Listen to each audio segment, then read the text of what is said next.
Okay, how's everyone doing? I've tried to record this video for for the past couple of days, and I'm just struggling to actually produce it. But anyway, this is my last try. Um, so this video is going to answer a question by one of our members in the community on Telegram, and it says, "I need the best time frame to analyze the chart." For a scalper, which time frame is the best and how to identify order blocks.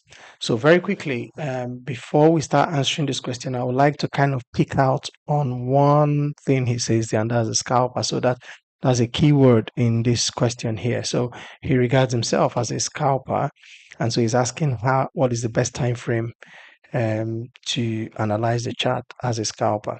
Now, before I answer that question, I would like to actually be sure that we understand who a scalper is, because sometimes we do certain things in the market and we think we are actually doing something else. And if what you believe you're doing and what you're actually doing don't align, your results will usually not be also aligned. Your results will be great.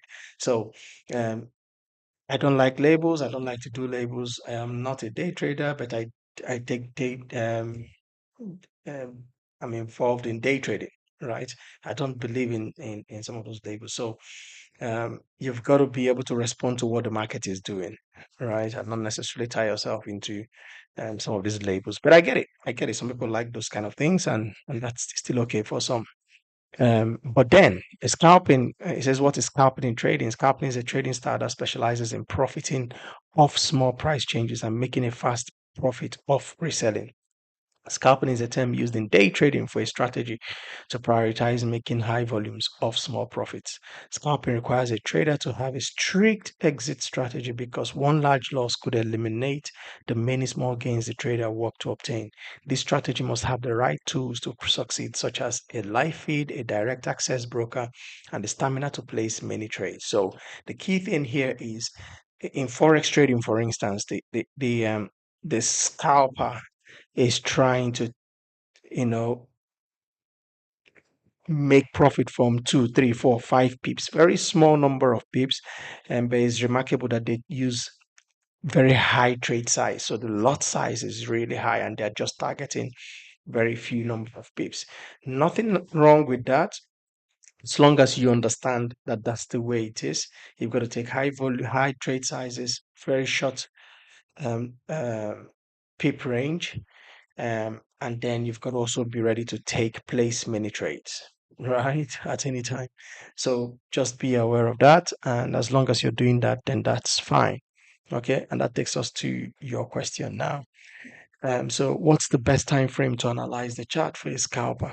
Now, the way I view time frames really um, it is relative more so. I'll get into the actual time frames on the charts, but the first thing one has got to do is to ask yourself before you start thinking about what time frame is the best time frame, right? I don't believe there is a best time frame, by the way, but before one starts asking what's the best time frame to analyze a chart, the first question should be how much time availability do I have?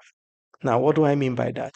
Most traders, retail traders in the market, also have like a day job, a 9 to 5 job, right? And that simply means they have to be out 9 to 5 working.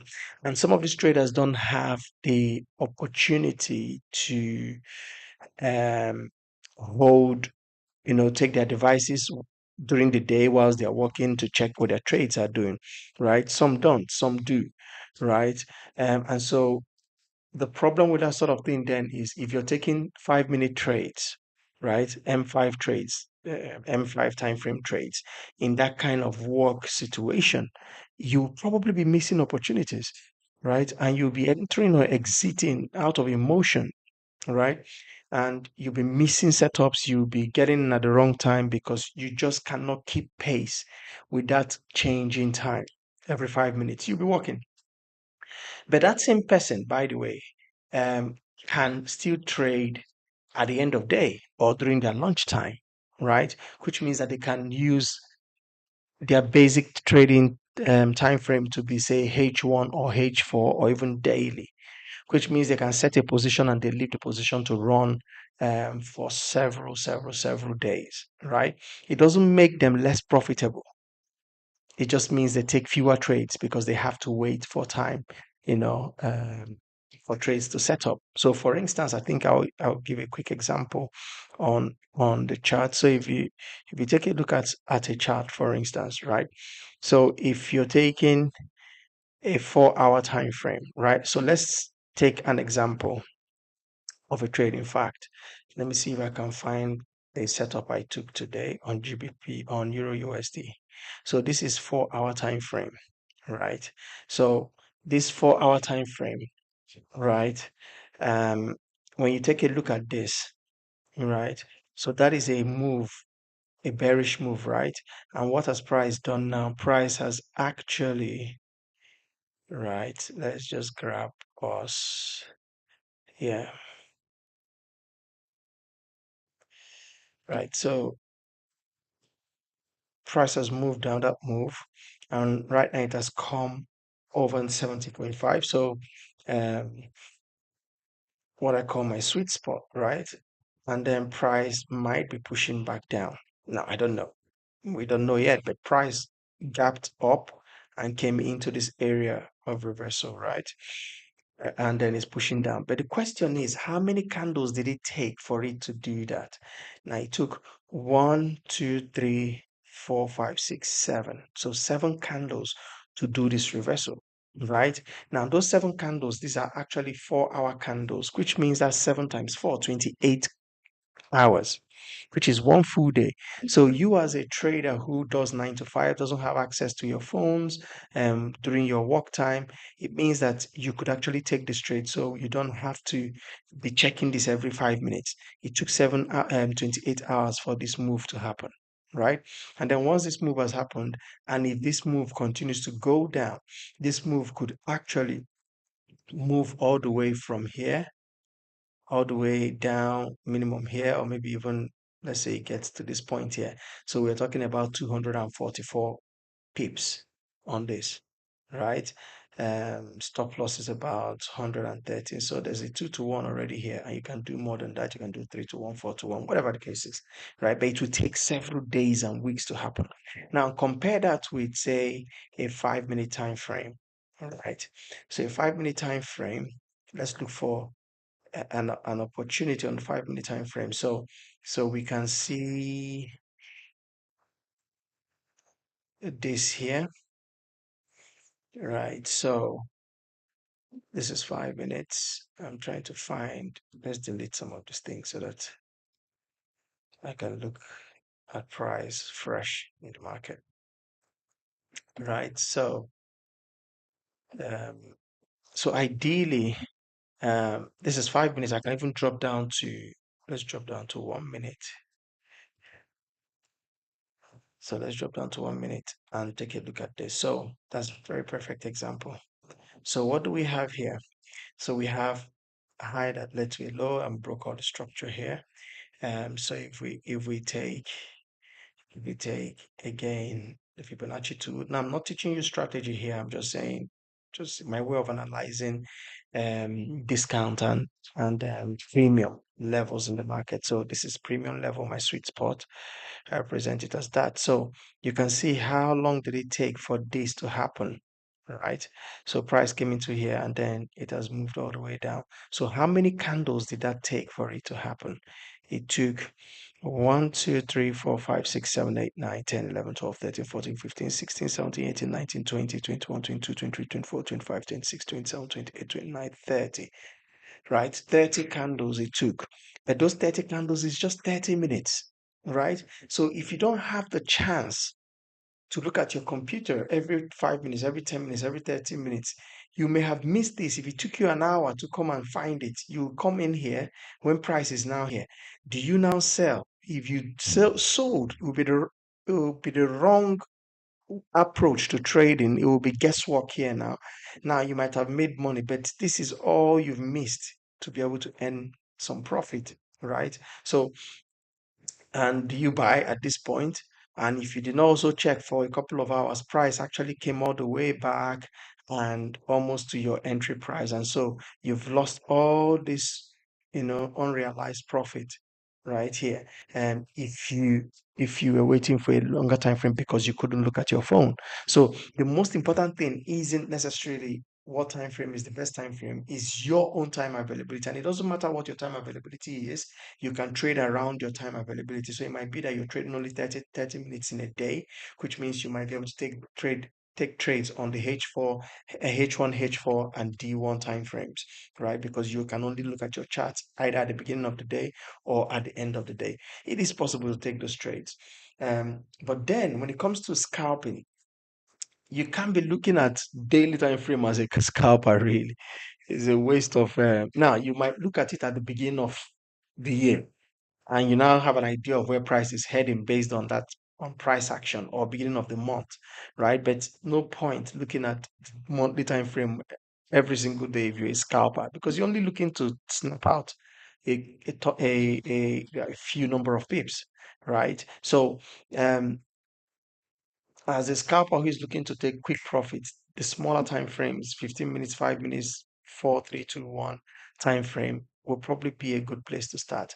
However, in principle, you must always use what is regarded in the financial markets as a top-down approach to trading. So you take a look at the bigger, horizon of what is happening. So on the higher time frame, and then you compare that to a medium time frame, right? And then you look at where you execute at a smaller time frame. So someone like me who day trades, right?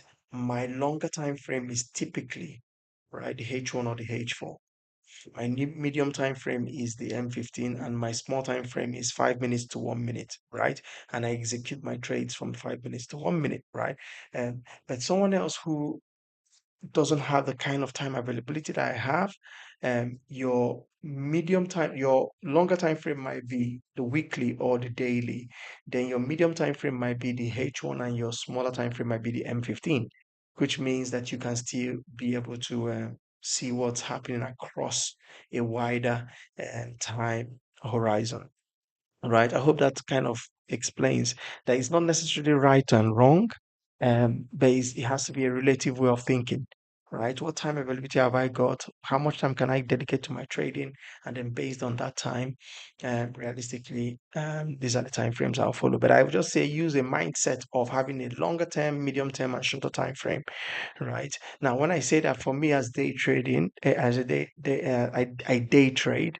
Um, I use the H1 or the H4 as my longer time frame, then M15 and M5 to M1, right, as my execution time frames, right? Um, it doesn't mean that I cannot look at the monthly and all that. I do look at those things. And but when I looked at the monthly time frame, maybe it was months and months ago. I don't know if I can see. Yeah, months and months ago, I actually looked at the monthly time frame, and mark them out, just to be able to see what price is doing, right? So you do that months and months prior. It's not going to change very quickly, every single day. So I don't need to recheck it. It's there marked out already fully on my chart, sort of situation. So something like this, when you look at this H4 time frame, um, this is M50 time frame, right? As yeah, M15. So if I go to the monthly, for instance, you can see that my monthly is all fully marked out, because month after month after month after month is just fully marked out. I'm not checking this every time anymore. But when you drop down to something like the daily, then some of those markings will start to make sense. Can you see what I mean? Right? It starts to make sense. And I've just followed them over all these months, right? The ones that are breached, we take them out, right? And just continue to take a look, right? H1, right? Same thing. You're looking at what price is doing, right? And you're switching things up. So as price takes them out, you move them like this one tomorrow. Now I'll move this, right? And you can see some of these here too that price hasn't come to yet. right? And at some point, price might be coming to these places. I don't know, right? But we will be ready for them, when um, if price comes up here at some point, we'll be ready because all these things are footprints in price over time that one price hasn't got to yet, right? It's there. Price will get to these places at some point, right? So I'm not looking. This is H1, so I'll look at this, but I'm not looking at every single day, every single minute. I'm not looking at it. I look back for references, not that frequently. I hope that answers the time frame question for you. And you can get some context from that. The next question is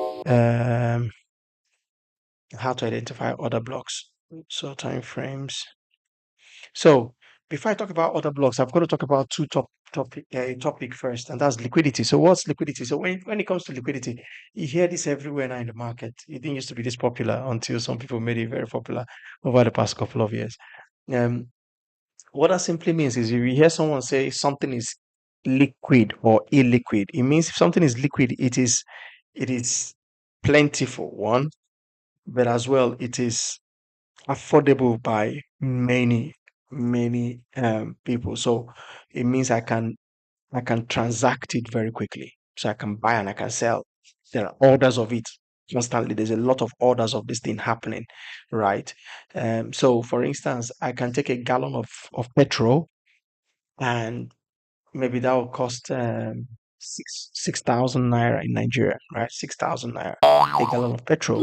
Now there are more people in Nigeria who can afford to buy a 6,000 naira gallon of petrol, right, than there are those who can afford to pay 600 million naira for a house, right? So 600 million naira, there will be people, and definitely there are people who will pay 600 million for a house in Nigeria, but there are not a lot of them compared to people who can afford to pay 6,000 naira, right, for a gallon of petrol, right? So the gallon of petrol is more liquid in this scenario than a 600 million house, right, if that makes sense. So, but in the market, as it were, let me see if I can draw. Um, let's see, right? So in the market, there are price patterns that kind of suggest where there is liquidity. So in trading, then liquidity is where there are plentiful orders, right? So places where you will find orders, a lot of orders. So one of those is when you have something like your equal highs, like an M structure, M pattern. So that's an equal high or equal low. This is not equal actually, this one. Equal low, right? Which is also a W form pattern, right? So what tends to happen with this sort of scenario is because this has formed like a structure and bounced and formed it, came back again, touched it and bounced. What tends to happen then is there are traders who will say to themselves, if price comes back and breaks out of this, I want to be doing what? Buying. So they place orders. So they place a lot of orders here above this area here, waiting for when price will come back, then break, and then continue to go up so they can make money doing that, right? So there are people who will do that. But there are also people who have said to themselves, oh, this is double, you know, it touched here and touched here, double top. So that means when price is going to come again, I want to sell. And when I sell, or even before that happens, there are people who, when price got to this point here, they have sold. And when they sell, they place their stop losses above here, right? Again, that means it's adding to the orders that are here. So when you look around these areas are high liquidity areas. So there's a lot of orders here. right? And so what the big financial institutions tend to do is if they want to drive price, you know, um, either up or down, depending on what they're trying to do. They just come, they might either break through this and fill all these others because if this is going to be, so there is a demand to buy here because those stop losses for the sell trades are buy orders, and buy stop orders that are up here too are buy orders. So someone who knows that this area there's a lot of buy orders will drive price to this point, right? And then just sell what they have, right? Or even what they can do is because there are orders here, they intend to move price down here, right? Price to go down here. But for them to get price to this place, they must find people who are willing to buy what they want to sell, right? But all the while, there are not enough orders here to buy them, right? But up here, there will be a lot of orders for them to buy. So what they can do is to push price, do like they are buying, and then they'll, as they pretend that they are buying, they induce a lot more people to come in with buy orders here. But their intention is to sell. And remember, the best place to sell is at where? Premium, right? So the more they push price up, the more premium it is.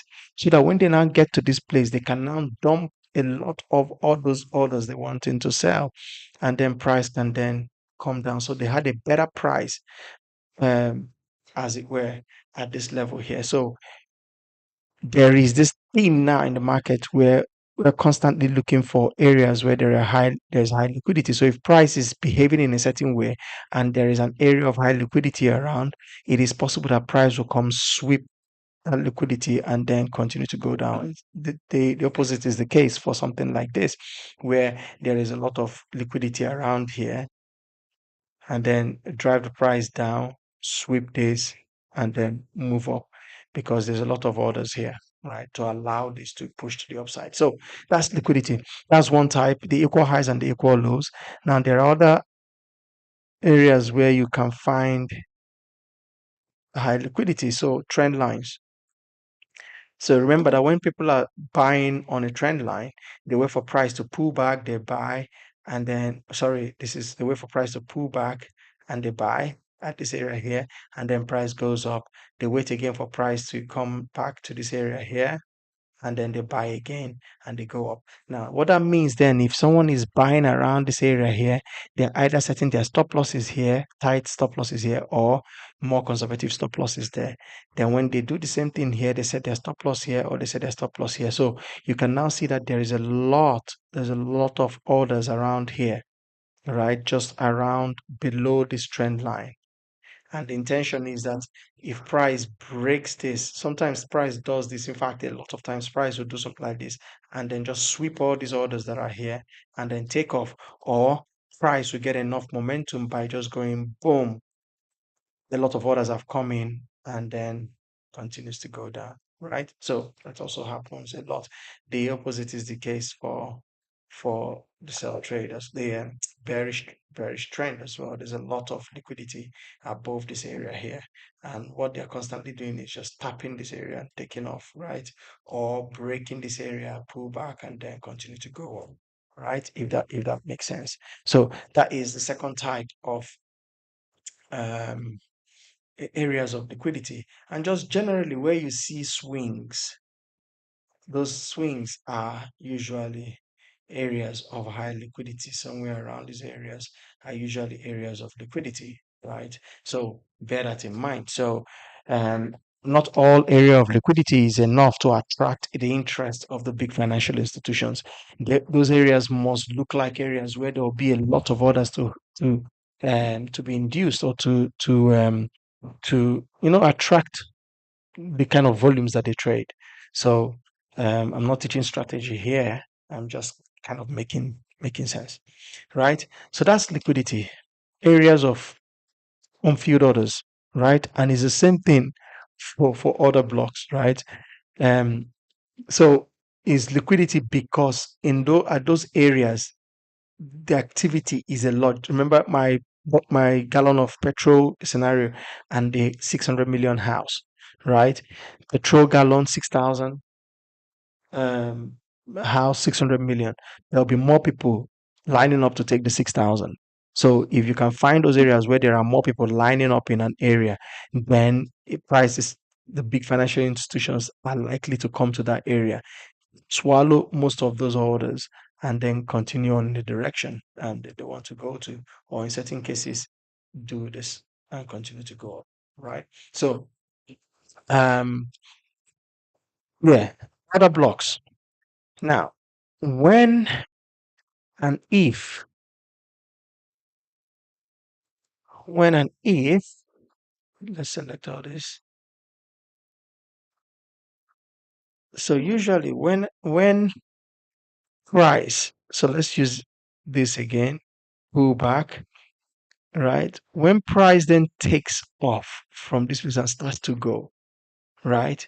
Usually it is the big financial institutions, the funds and all those kind of investment banks, right? The reality is they're constantly manipulating, inducing movement in the market to attract orders into the market. And sometimes it's just they have to do, like central banks of government have to do certain things in the market. Now, when they intend to buy, right, they need to induce orders into the system to come in. So usually when they push this price up this way, there is typically a footprint of areas of unfilled orders all across this whole move of price, right? But then those areas are all areas of unfilled orders. They come in blocks, right? Which is where this order block thing came from, the title, the name, right?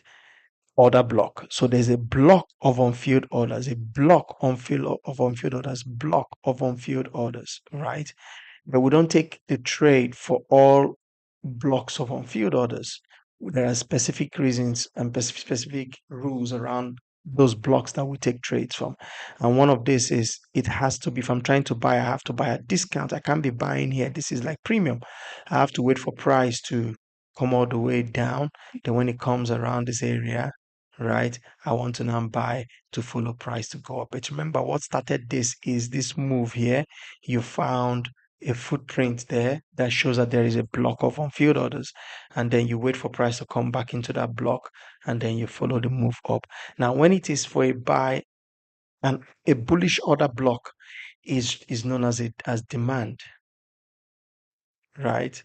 And a bearish order block, right? Bearish order block is known as, so the other block that is here is known as supply, right? I hope that helps. Right, so those are order blocks. So the question then is, how do I identify order blocks? So for every supply zone, there are three ways that I kind of view to find order blocks. The first one being that you have a bearish engulfing candle. So if that is a candle where the body of the bearish candle completely swallows up the body of the bullish candle that precedes it, and that bullish candle needs to be a small candle, right? So when that happens, you then get a bearish engulfing candle. So what you want to then do is wait for price to come here, because this is kind of an indication that this area here is full of unfilled sell orders. So when price comes back into this area, you can wait for a confirmation. Once you get the confirmation, you sell and you follow this to the downside, right? So that's an example of a supply zone, which is a bearish order block. The other type is, this is two candles, bearish engulfing candle. But there are times when you have a three candle formation, not four, not five, three candle formation, right? In this example here, you see the bearish bullish candle that went up. Then you get a bearish candle that did not close below here. But then the very next candle now goes all the way and closes below both of them. So these two here will represent like this candle here, right? And so this one then represents this bearish engulfing, right? Sort of arrangement. So when that happens, you also want to wait for price to do all it wants to do and then come back here. When price gets into this area here, to this zone here, you now want to, maybe you can take an aggressive entry, or you wait for price to give you confirmation, and then you short the market, right? So that's the second type of a supply zone. The final type of a supply zone you will notice is like this here. Is like a bearish engulfing candle. So you have price coming from, in this example here, price was coming up, did this, then you want it to now come down, come back up, then you sell, and then come this way, right? That's what happens.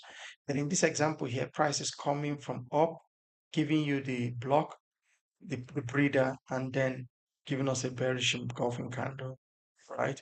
So price is coming from top, gives you this, and then continues down. So all you need to do is wait for price to come back in here, get your confirmation, boom, and you're selling that.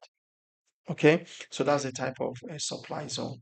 Um, then the demand zone is the opposite, which is area of unfilled by orders. So this is a bullish engulfing candle. Body of the candle completely engulfs the body of the bullish candle completely engulfs the body of the bearish candle, and that bearish candle is usually smaller than the bullish candle.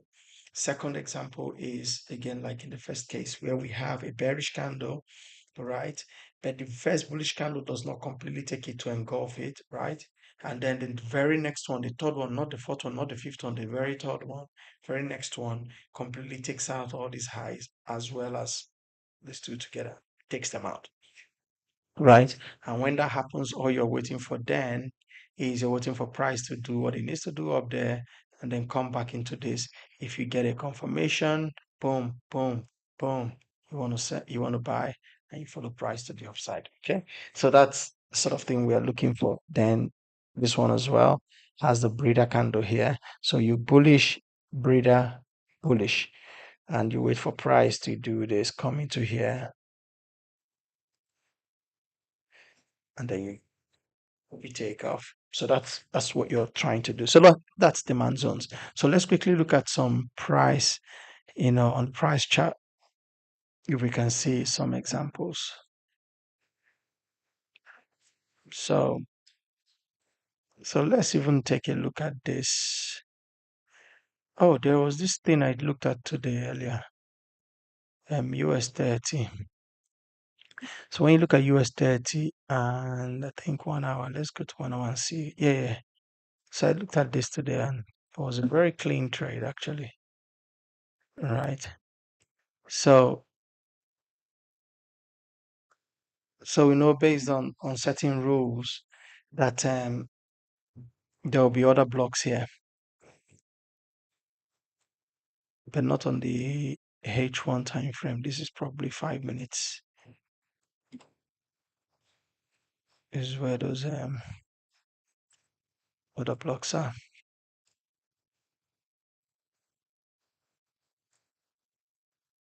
Right. So these yellow boxes here are typically the sweet spot. So 61.8 to 78.6, right? But there will be other blocks around here, definitely other blocks around there. So this is another block. Can you see? So this here is another block. Draw it from that candle, right? And you can extend it up out. This is not very clean, but this is clean. Can you see? Is a clean order block here. So, like I said before, we're not trying to take all the other trades from all the other blocks we see on the chart, but there are rules behind what other blocks are more efficient, right? I have videos that I've recorded before that actually show that, right? So just look through the channel, you'll see them. Right, so there's another block as well, and that's another block down here too. So these are all other blocks in the market. Um,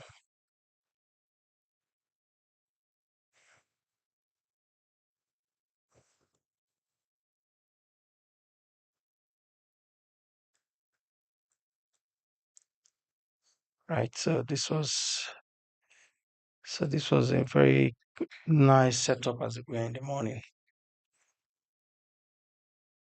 Right, so we can see this if we do 10 minutes. Let's see what 10 minutes looks like. Yeah, so quite a few of these things actually showing up. So we had this move here, then price came back into this area here, and it came into this zone there, right? And just kind of took it a bit, and then fell off all the way down here. So if you were looking for that, you would have seen this before it actually happened. Entry there. I don't take trades from 10 minutes, but this is like 19 pip. But then price I delivered 3 to 1, delivered 4 to 1. All right, that was last week. It delivered. So price never came back. And we had like 7 to 1. Price never came back to this area here. Right. So that's an example. Um, let's find something else. Just anything. USDC random. Again, can we find other blocks? Yes, I can find another block here already. There's another block here. Right? It's a supply zone. Right. Um, is there something? There are other things that are not just other blocks. There are also fair imbalances. So these are imbalance. This price movement here is from an imbalance. Right. That's a nice order block there. So there was a first one here, then this one now formed as well. Nice order block. Okay. That's another block as well. Price came into it slightly and then dropped. But again, the rules behind this, I won't be looking at some of these to take, even though they are other blocks. Right. Again, one of the recent videos I have actually explain which other blocks I consider as valid. Okay, so this is one as well here. That's a very good one. Let's see if price respected this one at any point. So just this area here. So anyway, you see price turn, there was some other block there. So price respected it a bit, took out all these lows, and then boom. So this was a very, if you were looking to take a position from here, this trade here would have been a very nice trade. So that move would have been this one here.